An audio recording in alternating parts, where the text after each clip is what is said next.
Hello বন্ধুরা, welcome to my channel mom blog এনকেতে তোমাদের অনেক অনেক স্বাগত। আশা করি সবাই ভালো আছো, আমিও ভালো আছি। আমি আবার এসে গেছি নতুন একটা ইউনিক রেসিপি নিয়ে। আমি এটা কিভাবে বানিয়েছি প্রথম থেকে শেষ অবধি দেখতে থাকো, আমার পাশে থাকো। চলো আমি এটা কি বানাচ্ছি আগে দেখে নাও।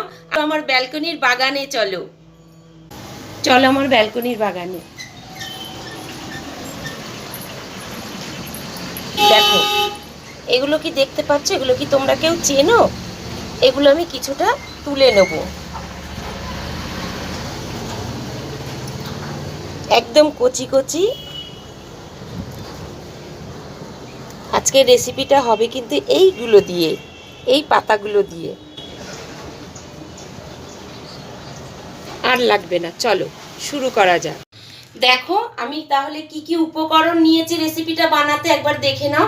এখানে আমি কাতলা মাছের একটা মাথা আছে, আর ওই যে আমার বাগান থেকে তুলে নিয়ে এসেছি উচ্ছের পাতা পাতা রয়েছে এখানে টাটকা একদম, দেখো কি সুন্দর, একদম সবুজ হয়ে রয়েছে, নিয়ে নিয়েছি। আর কুমড়োগুলোকে আমি দেখো এইভাবে কেটে নিয়েছি, পিছনে খোসাটা কুমড়োর মানে ফেলিনি, এটাতে অনেকটাই ভিটামিন রয়েছে। আর এখানে দুটো ছোট সাইজের পেঁয়াজ আমি বড় বড় করেই দেখো এইভাবে কেটে নিয়েছি। আর আলু নিয়েছি এখানে তিনটে ছোট সাইজের আলু আমি এইভাবে কেটে নিয়েছি। এটাকে একটা সাইডে আমি সরিয়ে রাখলাম। ফোড়নের জন্য আমি নিয়েছি দুটো শুকনো লঙ্কা আর কালো সর্ষে ছোট চামচের হাফ চামচ। আর গুঁড়ো মশলা আমি কি কি নিচ্ছি দেখে নাও। একটা পাত্র নিয়ে নিলাম, এর মধ্যে ছোট চামচের 1 চামচ হলুদ গুঁড়ো, 1 চামচেরও কম আমি লাল লঙ্কার গুঁড়ো নিয়েছি, কারণ এই রেসিপিটা কিন্তু খুব একটা ঝাল হলে ভালো লাগে না, সেই কারণে অল্প আমি নিলাম। তোমরা তোমাদের যেরকম পছন্দ করো সেই রকমই তোমরা নেবে। আর নিলাম 1 চামচ নিলাম আমি জিরে গুঁড়ো,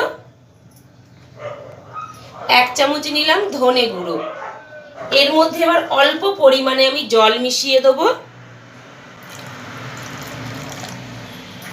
এবার এটাকে একটু গুলে একটা সাইডে আমি রেখে দেবো। এর মধ্যে কিন্তু আর কোনো মশলা যাবে না। তাহলে চলো এবার মেন পর্যায়ে চলে যাওয়া যাক। দেখো ওভেনে আমি কড়া বসিয়ে দিয়েছি, কড়াটাও আমার গরম হয়ে গেছে। এর মধ্যে আমি কিছুটা সাদা তেল দিয়ে দিচ্ছি, আর দেব না। তেলটা গরম হওয়া অবধি অপেক্ষা করব। দেখো তেলটা কিন্তু আমার গরম হয়ে গেছে। এবার শুকনো লঙ্কা দুটো আমি মধ্যিখান দিয়ে ফেলে দিয়ে দিচ্ছি।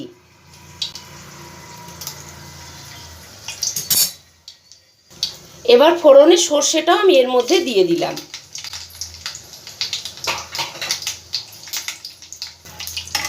এই রেসিপিটা গরমের দিনে খুব ভালো লাগে খেতে, গরম ভাতের সাথে না খুব সুন্দর লাগে। তোমরা তো অনেক রকমভাবে শুক্তো খেয়েছো, অনেক রকমভাবে তেতো খেয়েছো এইভাবে, কারণ হচ্ছে এখন তো বর্ষার সময়, তো তোমাদের বাড়িতে আশেপাশে নিশ্চয়ই উচ্ছে গাছ বা করলা গাছ উঠবে, সেখান থেকে একটু পাতা ছিঁড়ে নিয়ে এসে তোমরা এইভাবে একটু করে, এমনি তো জানো তোমরা সকলে যে কোনো জিনিস ফেলার নয়, খুব সুন্দর লাগে খেতে। এবার আমি পেঁয়াজগুলো সব এর মধ্যে দিয়ে দিলাম। পেঁয়াজগুলো একটু ভেজে নেব, খুব বেশি আমি ভাজবো না পেঁয়াজগুলো। এবার এর মধ্যে পেঁয়াজ ভাজতে ভাজতে আমি স্বাদ মতন নুনটাও দিয়ে দেবো। পেঁয়াজটাও তাড়াতাড়ি করে গলে যাবে। পেঁয়াজটাকে কিন্তু আমি খুব বেশি ভাজবো না, অল্প সামান্য ভেজে নেব।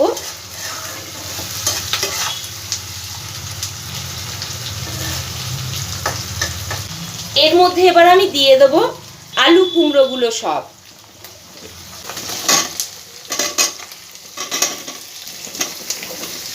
একটু ভালো করে নাড়াচাড়া করে ঢাকনা দিয়ে দেবো। কোনো মশলা সেইভাবে লাগে না, অথচ খেতে খুব সুস্বাদু হয়। ঢাকনাটা আমি দিয়ে দিলাম। 5 মিনিট বাদে আমি ফিরে আসছি। 5 মিনিট বাদে আমি ফিরে এলাম। এবার ঢাকনাটা একটু খুলবো, একটু ভালো করে সব সবজিগুলো একটু নাড়াচাড়া করে দেবো।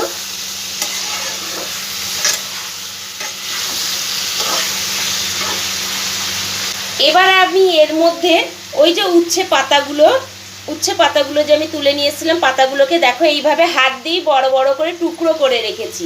এই পাতাগুলো আমি সব এর মধ্যে দিয়ে দিলাম। এবার এর মধ্যে আমি দেব গুঁড়ো মশলাগুলো যে আমি গুলে রেখেছিলাম, সেই মশলাগুলো সব আমি এর মধ্যে দিয়ে দেবো। আরও একটু হলুদ গুঁড়ো আমি দেবো, হলুদ গুঁড়োটা একটু কম হয়ে গেছে। এই যে গ্যাসের ফ্লেমটা লোতে দেবো এবার, দিয়ে খুব ভালো করে মশলার সঙ্গে সবজিগুলো আমি একটু মিশিয়ে নেব।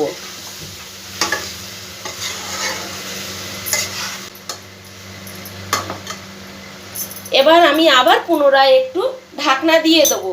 তার আগে কতগুলো আমি কাঁচা লঙ্কা, দেখো 3-4টে আধা পাকা কাঁচা লঙ্কা আমি মধ্যিখানে ফেলে রেখেছি, ওটা আমি দিয়ে দিলাম। যদি কারো ঝাল পছন্দ করে একটু মেখে খেতে পারবে। ঢাকনা দিয়ে দিলাম, আবার গ্যাসের ফ্লেমটা হাইতে করে দিলাম। আরও একবার ঢাকনাটা আমি খুলে দেখব। ভালো করে মশলার সঙ্গে সবজিগুলো নাড়াচাড়া একবার করে দেবো।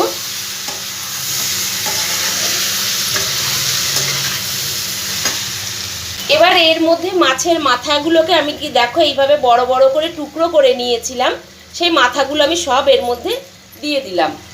স্বাদ মতন চিনি দিয়ে দেব।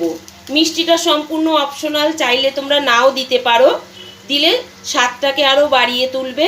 আর হ্যাঁ বন্ধুরা, এই অবধি যদি তোমাদের আমার রেসিপি ভালো লেগে থাকে তোমরা লাইক কমেন্ট শেয়ার করে দেবে। আর এখনও যারা আমার চ্যানেলটাকে সাবস্ক্রাইব করোনি তারা সাবস্ক্রাইব করে দেবার অনুরোধ রইল। পাশে থাকা বেল আইকনটা কিন্তু ক্লিক করতে ভুলো না বন্ধুরা, তবে আমি নতুন নতুন রেসিপি আপলোড করলে সবার প্রথম তোমাদের কাছে নোটিফিকেশান চলে যাবে, তোমরা দেখতে পাবে, আমার খুব ভালো লাগবে। আর যে যেখান থেকে রেসিপিটা দেখছো জায়গাটার নাম একটু উল্লেখ করে দিও, তবে তোমাদের আমি থ্যাংক ইউ জানাতে পারবো। আর হ্যাঁ বন্ধুরা, তোমরা যারা আমার এই রেসিপিগুলো ফেসবুক পেজ থেকে যারা দেখছো তাদের কাছে আমার অনুরোধ রইল একটু পেজটা আমার ফলো করে দেবার। দেখো ভালো করে একটু নাড়াচাড়া করে আমি গ্যাসের ফ্লেমটা কিন্তু এই পর্যায়ে হাইতে দিয়ে দিয়েছি। ভালো করে একটু নাড়াচাড়া করে এবার পরিমাণ মতন আমি জল দিয়ে দেবো। ভীষণ ভালো লাগে জানো তো গরম ভাতের সাথে এই রেসিপিটা।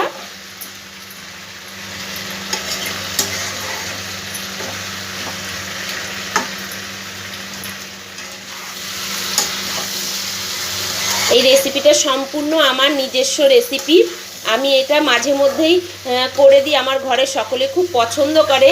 আশা করি তোমাদেরও ভালো লাগবে, তোমরা একবার করে খেয়ে দেখো, খুব ভালো লাগবে। এবার আমি পরিমাণ মতন জল দিয়ে দেবো।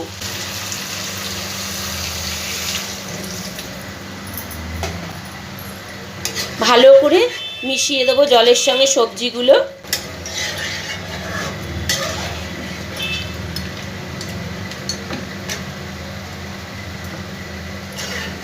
5 থেকে 7 মিনিট আমি ঢাকনা দিয়ে রাখবো, ফুটতে দেবো। ফুটে ওঠা অবধি আমি অপেক্ষা করব। আমি 5 থেকে 7 মিনিট বাদে আমি আবার ফিরে আসছি। দেখো 5 থেকে 7 মিনিট বাদে আমি ফিরে এসেছি। ঢাকনাটা এবার একবার খুলবো,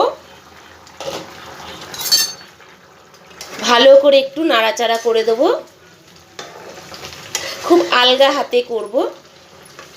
কুমড়োগুলো তো আমার সেদ্ধ হয়ে গেছে, এই দেখো আলুও আমার সেদ্ধ হয়ে গেছে। একটু 2-1টা আলু আমি একটু ঘাটা ঘাটা করে দেবো, ভেঙে দেবো আলু 2-1টা, তাহলে ঝোলটা একটু আরও ঘন হয়ে যাবে।